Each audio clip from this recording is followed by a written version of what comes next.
welcome back to my channel. If you're new here, my name's Eva. If you're not new here, thank you so much for returning. It's truly appreciated. In today's video, I'm going to show you guys how to do a reverse tie-dye shirt, kind of similar to the one I'm wearing, but I'm going to use a different brand shirt today.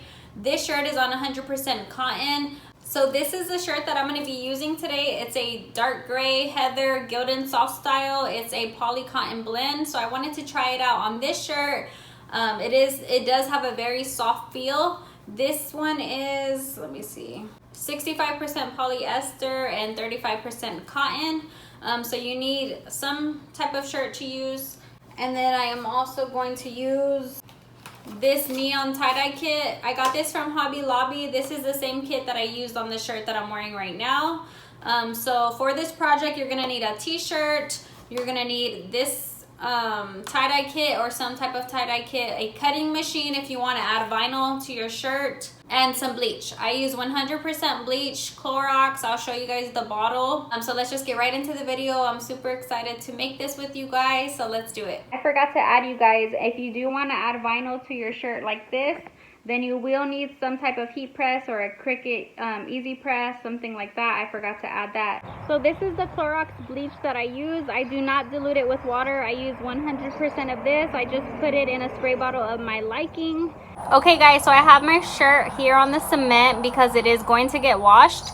I have a bag in between the sleeve because I am going to bleach the sleeve, and then I also have a bag in between the shirt. You always have to do this, the bag in between, because the bleach will spread to the back of the shirt, and usually you do not want that, so you always have to do that. This is a spray bottle of my liking. I got it from Target. I'm just gonna go in and spray a generous amount of bleach in the middle of the shirt. You can honestly do this part however you'd like. Then I'm going to use a Leopard stencil that I got from Q's Divine Designs. I'm going to tag them down below in the description, and I'm going to press it down and then spray some bleach into the stencil so I can get that leopard print. When using these stencils, you just want to lightly spray the bleach since bleach does spread, so you don't have to put too much. Then I'm going to move the stencil to the bottom part of the shirt and I'm going to lightly spray. You want to be careful not to get the edges because then you're going to see the stencil shape. That's what I did. You will see in just a minute. Okay, so now we're gonna let the shirt sit in the sun / heat for a little while. The goal is for the bleach to turn white. The whiter the bleach, the brighter your tie-dye is going to look. So I'm just waiting it out. This side looks a little more orange because I added more bleach to make it look even. And this here was not supposed to happen. So if you guys do use a stencil, you want to make sure to just try to get in the center or tape it off or something, just so this doesn't happen. But this is just a shirt that I'm doing for myself, so that will be okay. I just wanted to show you the concept of how to do a reverse tie-dye shirt. Okay, so it's been about 20 minutes. The shirt is pretty white, so we're gonna go ahead and rinse it out in the backyard, and then we're gonna put it in the washer and dryer just to make sure all that bleach is completely gone from the shirt. The reason why I wash it before is because bleach does spread, as you can tell here. I rinse off the bleach really well. This is just my way of doing it. Some people also get a bucket filled with peroxide and water to stop the bleaching process. Okay guys, so I washed and dried my shirt. Let me show you guys what it looks like, and then we're gonna go ahead and add the dye.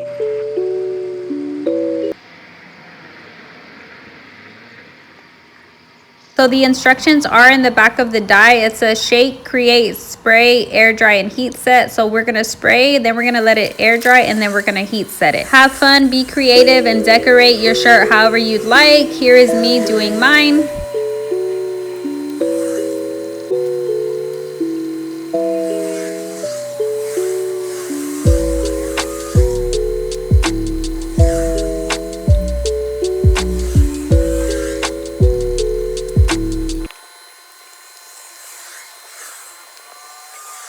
Alright guys, this is how it's looking. So now we just have to wait for it to completely dry, and then we're gonna heat set it like the instruction says. For that, I will use my heat press. But I love how this sleeve came out, super cute. So I let the shirt completely air dry. It took about 2 hours. Then I'm going to press each colored section for 15 seconds at 300 degrees so we can heat set it like the instructions said. If you don't have a heat press, I'm sure you can use a Cricut Easy Press, an iron, or even the dryer. Okay guys, So the shirt is heat set, just like the instructions said. It came out super cute. The colors are super bright. This obviously was not supposed to be here, like I said earlier. I hate it, but you guys can do a better job at making sure this doesn't happen. I didn't even think about it when I was spraying, but yeah, just be careful for this. So now you can add whatever design you'd like. Here in the center, I'm gonna get some HTV heat transfer vinyl cut out with my Cricut. I think I'm gonna put Mama Vibes here. So let's go ahead and get the vinyl cut out, and then we can press it onto our shirt, and then I'll put it on so you guys can see what it looks like. So this is the design that I'm going to put onto the shirt. I'm going to do it in white vinyl. I did size it to 10 by 7, so let's go ahead and get this cut out. So this is the HTV that I'm going to be using. It is Sizer or Caesar, I forgot how you say it. Easy Weed HTV. I get this from Expressions Vinyl. I'll link it in the description down below. Highly recommend this vinyl.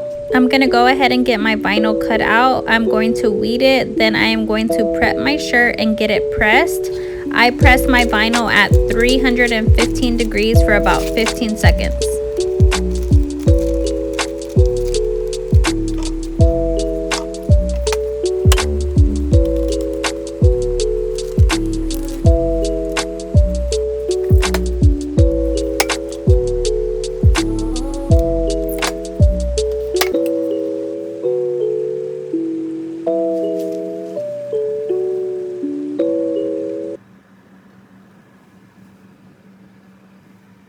So this is how the t-shirt came out.